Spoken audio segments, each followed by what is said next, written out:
Milestone tragedy নিয়ে আবার আলোচনা হয়েছে এবং এখানে যারা মারা গেছেন, বিশেষ করে দুইজন টিচার এবং একজন আয়া, তাদেরকে বিশেষ কি সম্মাননা দেওয়া যায় সেই বিষয়ে আলোচনা হয়েছে। এটার উপরে আপনার সামনেই এটা ডিসিশনটা আপনারা জানতে পারবেন। আর মেহেরিন চৌধুরী, আপনি জানেন যে ওনার যে বীরত্ব, ওনার যে সাহস উনি যে দেখিয়েছেন, ওনার ছেলে মানে স্কুলের স্টুডেন্টদেরকে উদ্ধারে উনি ওনার জীবনকে আত্মদান করেছেন বলতে হবে।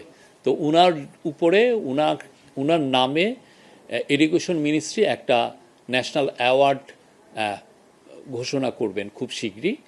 এই অ্যাওয়ার্ডের নাম হবে Meherin Chowdhury award or prize for outstanding services. এইটা দেওয়া হবে শুধুমাত্র দেশব্যাপী যারা টিচার আছেন, হ্যাঁ, টিচারদেরকে দেওয়া হবে। এটা যে কোনো টিচার হতে পারেন, টিচারদের মধ্যে থেকে এই অ্যাওয়ার্ডটা দেওয়া হবে।